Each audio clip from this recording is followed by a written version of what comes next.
The unsurpassed, penetrating and perfect truth is seldom met with, even in 100,000 myriad kalpas. Now we can see and hear it. We can remember and accept it. I vow to make the Buddha's truth one with myself. Homage to the Buddha. Homage to the Dharma. Homage to the Sangha.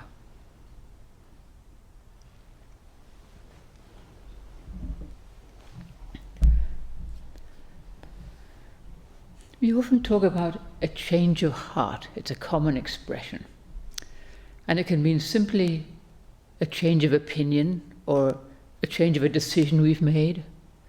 Or it can be a life-changing and profound shift in our whole way of being. And everything in between those things. A change of heart. Most of us come to Buddhism because we want answers. We want to know why things are the way they are.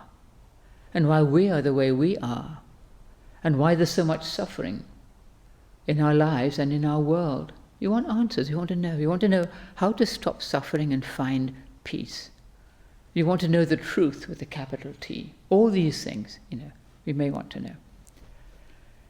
And we tend to ask these things from the point of view of me. How can I be happy? How can I find wisdom and get along with other people and all that? And as Reverend Master Ji used to say, we start on the me side, and it's completely normal and fine.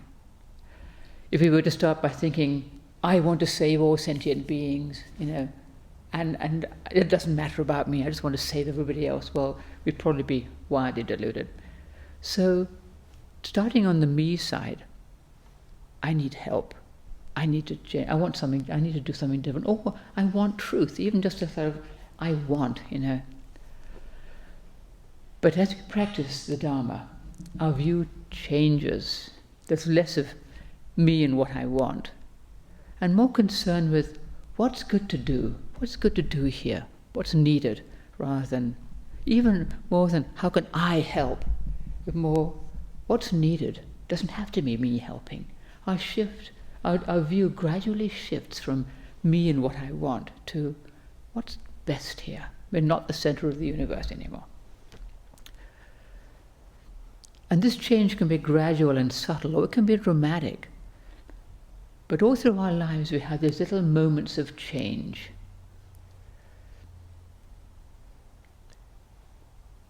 When Reverend Master Hubert translated scriptures, he often used the phrase, turning the heart around, or turning around in one's heart. And it's a very helpful expression, a whole profound change of attitude, turning one's heart around, or turning around in one's heart. Because the heart is there, it's not just, a shift of opinion. When we turn around, we see something different. We see if it does, and then see something quite different. We turn around and see a large golden Buddha up there. We see what's behind us, we see what's around us, not just what's right in front of us, our own little concerns. We see with a wider perspective when we turn around, seeing from a wider picture. We might see people, things, circumstances in a different way, see ourselves in a different way. And turning the heart around implies something a lot deeper than just what we might see. When we're seriously ill, or we're close to death, or somebody we love is close to death, or very ill, we tend to see things very differently. The small concerns drop away and we see what's much deeper and more important. Something that's a whole lot bigger than us. Our little worries tend to kind of fade away and we think, oh, I could lose this person. Oh, I could die any time. I can't take it for granted that my little mundane life is going to go on as it was. Something major seems to be happening here. When we have some misfortune or a seeming misfortune, a change of heart can come and cause us to see it positively. Instead of complaining about it, see what might be good within it. How can we learn from this? How can it wake us up and wake us up to something much bigger than my little life, my little concerns, my little me? What's really essential? These things can just wake us up And a change of heart can be a seemingly small thing. Just in our daily life, we have lots and lots of them. If we tend to have a critical attitude towards somebody, we just don't like them, or we keep seeing their faults, or we see the fault that isn't even there anymore, we still keep seeing it. Or they annoy us in some way, or we find them annoying. But then maybe we might learn something about them that we didn't know before, or about their situation. And there can be a change of heart in us. Maybe they're dealing with something very difficult in their life we didn't know about, or they have some chronic pain and they're crabby and impatient as a result. And when we learn this about them, then we can let go of that judgment and give them the benefit of the doubt, cut them a little slack. Compassion can arise. We don't take things for granted. We don't no longer take for granted that what we saw is the whole picture. A change of heart, a change of view, a change of heart. Just kindness can come in.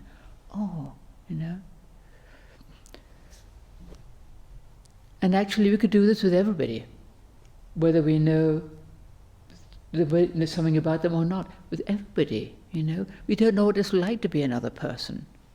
No matter how well we might think we know them, or how close we might be to them, we don't know what it's like to be them. Everybody has their own thoughts and their own fears and worries. Life isn't perfectly easy for anybody. And we don't have to know all about somebody else's worries and concerns. To let go of that judgment and find compassion. To remember, this is a human being like me. They have their own problems. They have their own fears, worries, and all that. I don't have to judge them and just see them in this little narrow way I saw them before. Oh, this is a person who always does this thing. It drives me crazy, There's a whole lot more to this person. And maybe I can just remember that. Widen my view, soften my heart. Maybe we can be grateful for having them in our life, They may not always be there, we don't know, they might be gone. Somebody we may love who annoys us, this can happen quite regularly. We can't take anything or anyone for granted. And to remember this is to change our heart, to change away from that narrow critical view to compassion and kindness and gratitude for that person. Even if there's somebody you'd have a hard time getting along with, as they sometimes say, this person has been sent to teach me patience. Well, they haven't been sent to teach us patience, but we can learn patience by dealing with this person instead of just finding them irritating, A change of heart. And a change of heart can be a fundamental shift in our way of seeing things and living our life. Completely shifted. When we're very young, we tend to be selfish, self-centered. It's all about me. We don't realize there's other people around us, We don't know any better. Especially when we're children, it's all about me and what I want. And then as we grow up, we begin to learn that other people exist. They also have needs and feelings and so forth. And we learn to get along with others and not just think about ourselves. And we start to see how our actions affect other people. Ideally, we try to do this. Just by growing up, our heart is changing, actually. We learn, we're not the only person here. When we come to Buddhism, we're trying to change our heart. We're trying to really work on that, even if we don't know it, to change our way of doing things. We know that what we've been doing up to now isn't really working. We're not completely happy with ourselves, otherwise we wouldn't try, But just to see that something isn't working, I need to do something different, I need to change. This is a major shift, a change of heart, actually. Something that I'm doing isn't really working, or I need to change how I do things. Not just life is hell and everything's out to get me, or everybody's awful, why are they all so mean to me, or things are always unfair, I always get the short end of the stick. That kind of attitude doesn't help. But when you come to Buddhism, we don't want to think that way anymore because it's very limiting, and you have to kind of break out of that. When we come to Buddhism, or any religious practice actually, we're saying, I want to change. I want to do better than this. I want to find out, why am I suffering? How do I create suffering for myself and other people? How can I learn to do better? How can I see more clearly? Like, how can I find out what's what? I want to know what's what. Why are we here? What is going on? Why are we in this life? I want to know. And that helps us to change our heart, because it's a way of saying, I don't know everything.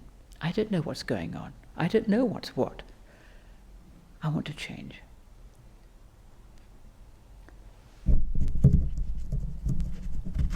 Sangye, contrition and conversion.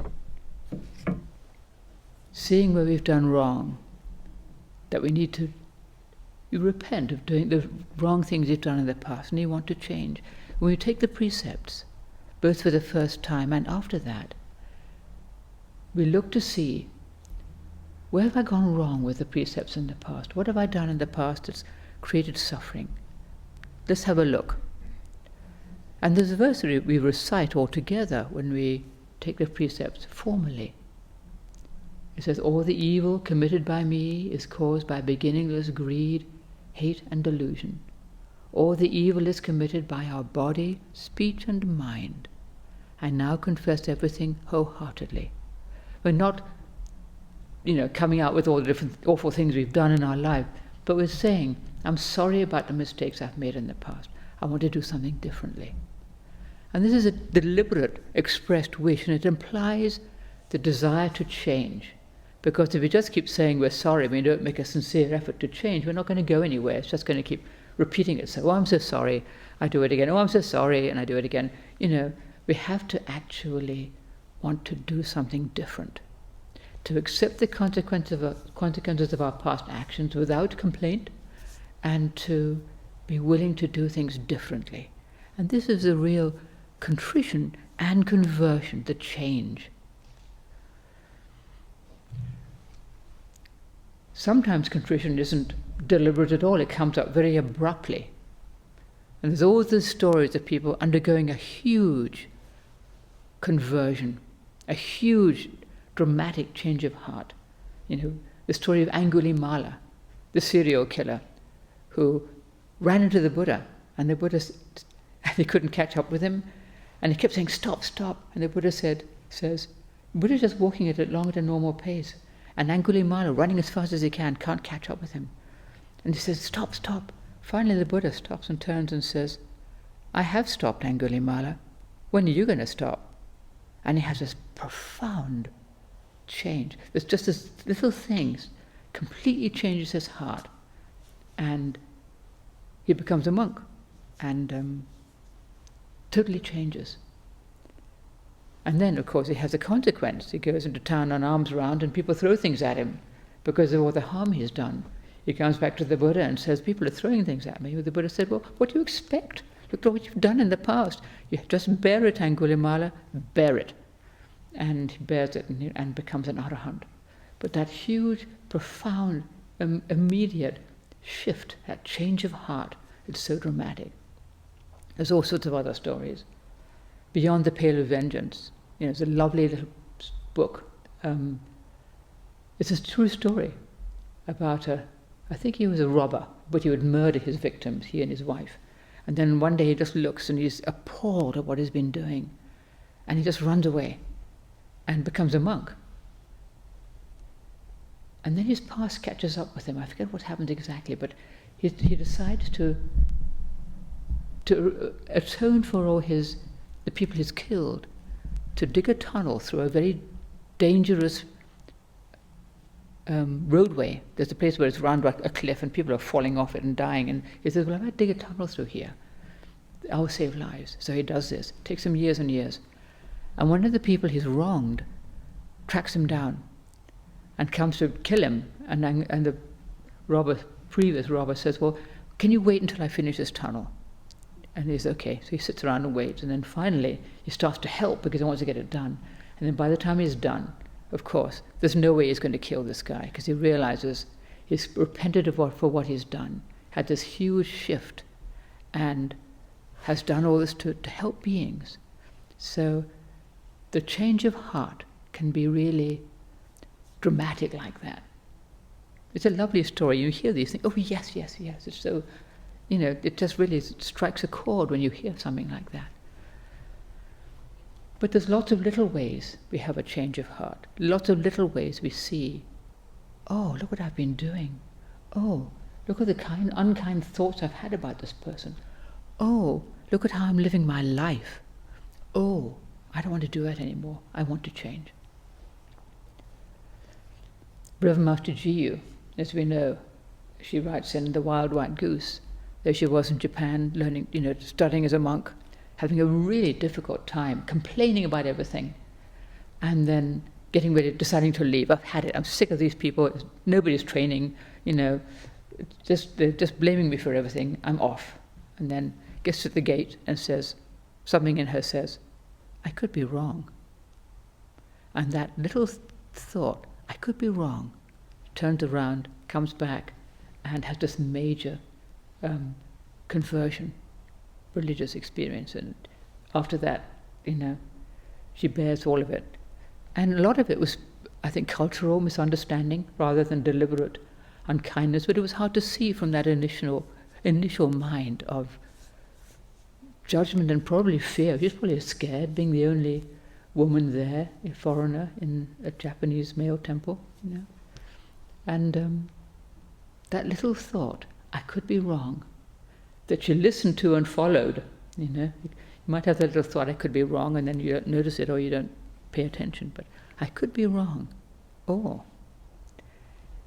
It's just as profound as those major instances of conversion, just as profound, just not as dramatic, but it did have a dramatic effect upon her life and upon all of us. We wouldn't be here if it wasn't for that. If he'd just gone off, we'd never have heard of her.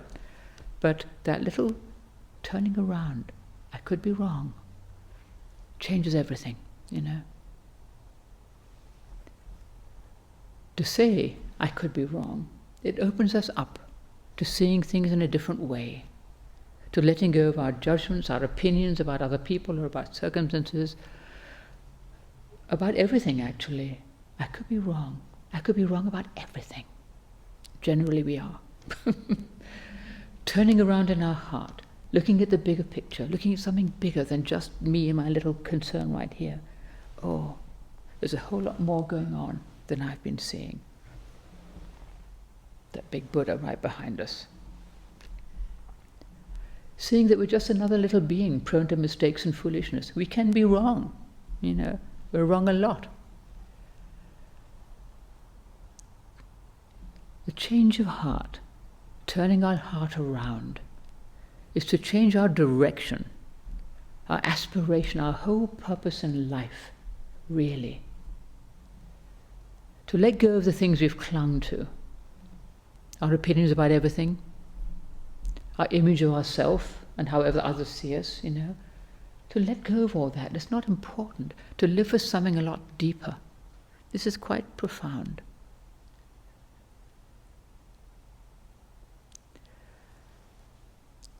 When we see that our life and our practice isn't just about me and my stuff, me dealing with my stuff, me and my suffering, me and my everything, me and this and me and me.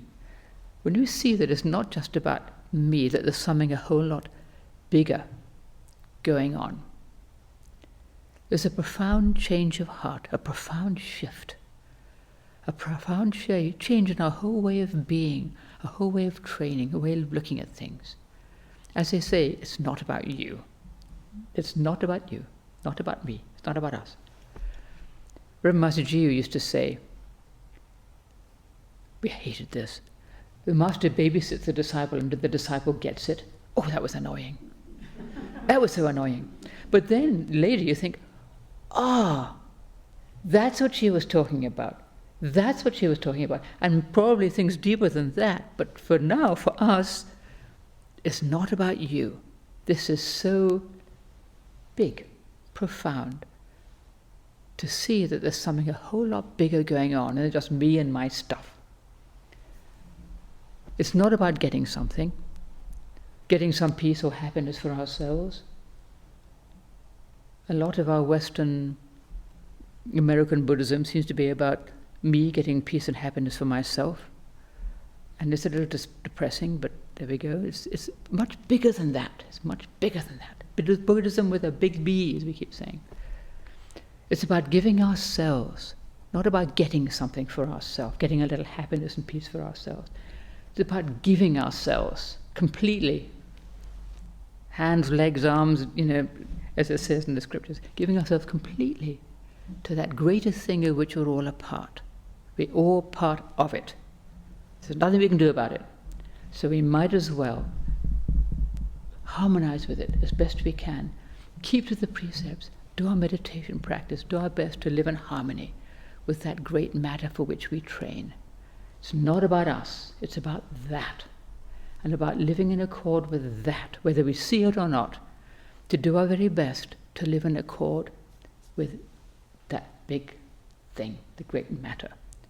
And this is the real change of heart, changing away from me and what I want, and me as a center of things, to how can I give myself completely to that?